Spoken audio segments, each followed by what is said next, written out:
ہم کریں گے ہر مظلوم کی حمایت۔ بسمillahirrahmanirrahim، السلام علیکم، میں ہوں حرین فاطمہ اور آپ دیکھ رہے ہیں حمایتی نیوز HD چینل۔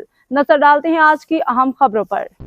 سکھن پولیس کا بھینسوں کے باڑوں کی ویریفیکیشن کا عمل، 7 سال قبل چوری ہونے والی موٹر سائیکل برآمد۔ کراچی رپورٹ احمد دین حمایتی۔ سکھن پولیس نے ایک بار پھر بھینسوں کے باڑوں کی ویریفیکیشن مہم کا آغاز کرتے ہوئے ایک اہم کامیابی حاصل کر لی ہے۔ ویریفیکیشن کے دوران ایک باڑے سے 7 سال قبل چوری ہونے والی موٹر سائیکل برآمد کر لی گئی۔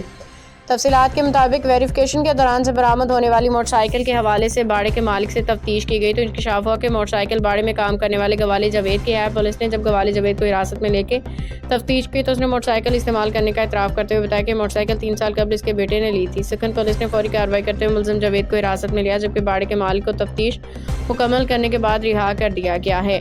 پولیس کے مطابق موٹر سائیکل کے اصل مالک کو اطلاع دی گئی، جس پہ موٹر سائیکل مالک نے باڑے کے مالک سے نئی موٹر سائیکل دلانے کا مطالبہ کر دیا۔ مطالبہ پورا نہ ہونے پہ بعض واٹس ایپ گروپس میں سکھن پولیس کے خلاف منفی پروپیگنڈا شروع کر دیا گیا ہے۔ سکھن پولیس کے مطابق پولیس کا کام عوام کے جان و مال کا تحفظ، حقائق کی بنیاد پہ FIR کا اندراج، ملزم کو گرفتار کر کے قانونی کارروائی عمل میں رہنا، کسی فریق کی ذاتی یا مالی ڈیمانڈ پوری کرنا پولیس کے دائرہ اختیار میں نہیں آتا، یہ عدالت کا اختیار ہے۔ SHO سکھن خالد میمن کا کہنا تھا کہ جو بھی صحافی حضرات حقائق جاننا چاہتے ہیں وہ تھانہ سکھن آ کے مکمل معلومات حاصل کر سکتے ہیں۔ پولیس ہر معاملے میں شفافیت پہ یقین رکھتی ہے۔ علاقہ مقینوں نے SHO خالد میمن سکھن پولیس کی بروقت مؤثر کارروائی کو سراہتے ہوئے انہیں بہترین کارکردگی پہ خراج تحسین پیش کیا۔ السلام علیکم بھائی۔ وعلیکم السلام بھائی کیسے ہو؟ خیریت ہے؟ کیا مسئلہ آج تھانے میں آپ گئے تھے، کیا کہانی تھی؟ میری بائک تقریباً آج سے 7 سال قبل چوری ہوئی تھی۔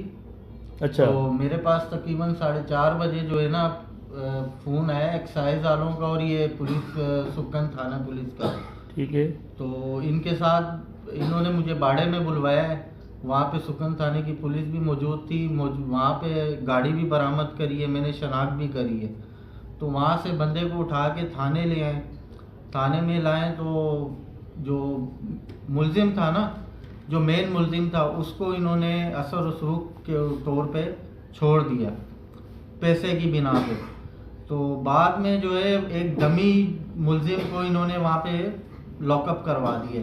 تو اب جو مین ملزم ہے ان کو انہوں نے چھوڑ دیا، اور میری جو بائک ہے اس کے انجن پہ انہوں نے جو ہے پنچ بھی کرایا ہوا ہے کوئی اور نمبر۔ تو لہٰذا اگر کل کو یہ میں بائک چلاؤں گا تو ظاہر ہے میں پھنس بھی سکتا ہوں۔ تو ابھی نہ میری FIR کاٹ رہے ہیں، نہ کچھ کوآپریٹ کر رہے ہیں، کچھ بھی نہیں کر رہے ہیں۔ ٹھیک ہے۔ اب تک کے لیے اتنا ہی۔ مزید خبروں اور اپڈیٹ سے باخبر رہنے کے لیے دیکھتے رہیں حمایتی نیوز HD چینل۔